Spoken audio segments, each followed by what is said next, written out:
नमस्कार दोस्तों, मैं इस समय हूँ प्रयागराज महाकुंभ में माँ गंगा के किनारे।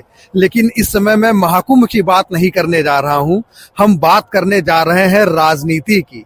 गंगा का किनारा हो और राजनीति की बात हो, ये एक बड़ा दिलचस्प संयोग है। और इस समय देश की राजनीति में जिस विषय पर सबसे ज्यादा चर्चा हो रही है वो है दिल्ली के चुनाव परिणाम। दिल्ली के चुनाव परिणामों का विश्लेषण करते हुए बहुत सारे राजनीतिक पंडित ये कह रहे हैं कि दिल्ली में आम आदमी पार्टी को हराने में कांग्रेस ने भी एक महत्वपूर्ण भूमिका निभाई है। और अगर दिल्ली चुनाव में कांग्रेस और आम आदमी पार्टी एक गठबंधन बनाकर लड़ते, एक साथ लड़ते, तो दिल्ली में शायद भाजपा इतनी सीटें नहीं पाती और दिल्ली में आम आदमी पार्टी और कांग्रेस की ही सरकार बनती।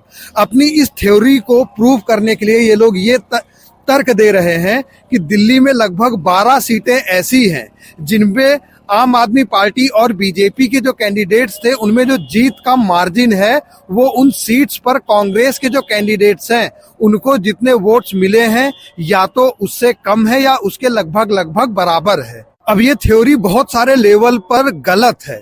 सबसे पहला इसमें जो सबसे बड़ा एजम्पशन है वो ये है कि अगर आम आदमी पार्टी और कांग्रेस गठबंधन की तरह लड़ते या कांग्रेस के कैंडिडेट्स उन सीट्स पर ना लड़ते जहां पर आम आदमी पार्टी के कैंडिडेट्स स्ट्रांग थे, तो कांग्रेस को जितने भी वोट्स मिले हैं वो सारे के सारे वोट्स आम आदमी पार्टी को ट्रांसफर हो जाते। प्रैक्टिकल वर्ल्ड में ये पॉसिबल नहीं है। आप सोचिए, जो वोटर है वो बहुत ज्यादा समझदार है। लोकसभा चुनाव में आम आदमी पार्टी और कांग्रेस दोनों गठबंधन बनाकर लड़े थे, एक साथ लड़े थे, तो क्या बीजेपी हार गई थी? लोकसभा की 7 सीटों पर, दिल्ली की 7 सीटों पर बीजेपी के कैंडिडेट्स ही जीते थे। और कांग्रेस अगर पूरे दमखम के साथ इन चुनावों में ना लड़ती या आम आदमी पार्टी के साथ गठबंधन बनाकर लड़ती तो जरूरी नहीं है कि जो वोट्स कांग्रेस को मिले हैं वो सारे के सारे वोट्स आम आदमी पार्टी के कैंडिडेट को मिल जाते या दोनों के जो ज्वाइंट कैंडिडेट हैं उनको मिल जाते।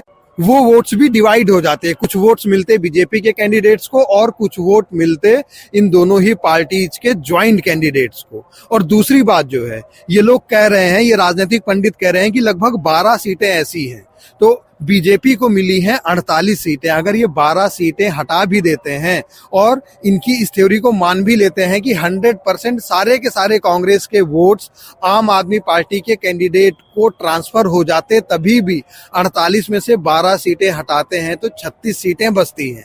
दिल्ली विधानसभा में 70 सीटें हैं, मेजॉरिटी के लिए 36 सीटें ही चाहिए, तो भी दिल्ली में बीजेपी की ही सरकार बनती। जो लोग ये सारी की सारी थ्योरीज दे रहे हैं वो एक मूलभूत बात को भूल जा रहे हैं।